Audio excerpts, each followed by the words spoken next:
Do you recognize these three guys? If you didn't before, you probably do now. They've joined the list of high-profile men falling from grace amid allegations of inappropriate behavior and sexual harassment. Arguably, the most high-profile one is Charlie Rose, and he's out at both CBS and PBS. And then there's John Lasseter. He's Pixar co-founder and chief of animation at Disney, who just announced a 6-month leave of absence for, quote, missteps with employees. And Michigan Representative John Conyers now acknowledges his office settled a harassment complaint with a former staffer back in 2015.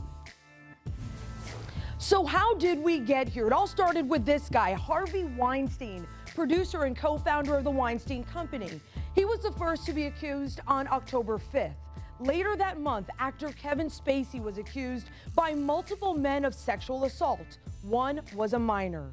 2 days later, on October 31st, Andy Dick was fired from his film after accusations surfaced.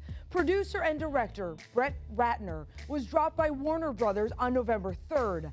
Alabama politician Roy Moore made headlines on November 9th.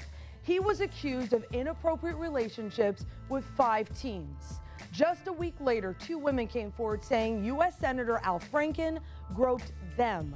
Then just this week, CBS anchor Charlie Rose was accused of sexual harassment dating back as far as the 1990s.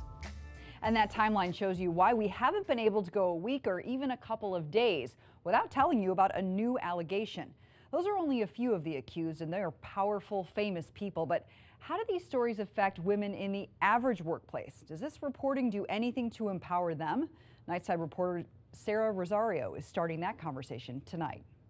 I had a tough time finding women willing to speak to me about this national landslide of sexual misconduct allegations. They told me they were worried about their jobs and retaliation. It's the main reason people stay quiet. But tonight, the people I did get to speak to me had everything to say.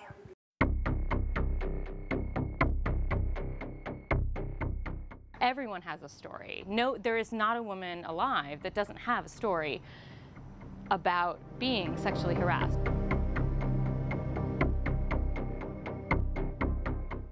What do you think about all of this?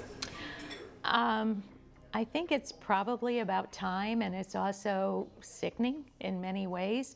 I mean, how many times have you smiled through something uncomfortable? I mean, we all do it because we're groomed to do it.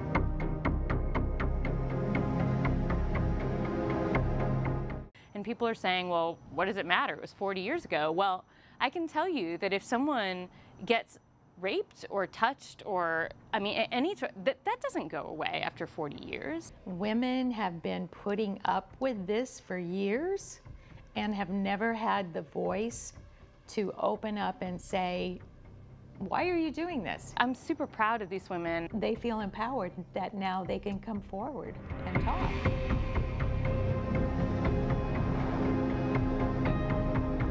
I know with the Harvey Weinstein thing, it's probably some of these women were thinking that they had to do something to promote their careers. When you think about your job, I mean, I don't know how many people, I mean, I can't afford to lose my job. Oftentimes women do what they can just to get away from men like that, like bosses. Would I call back to a job 2 years ago or 2 jobs ago and say something about it?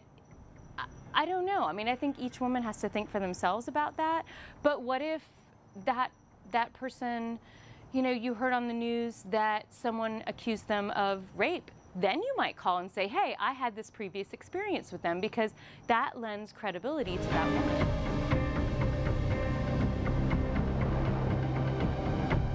Hopefully it encourages both genders to stand up and say, no, I don't like being touched. I mean, it's just like your aunt who kisses you on the lips when you were a kid and you hated it. It's the same thing. You just encourage, and that's what I'm hoping is more people are confident enough to say, I don't like that. Please stop.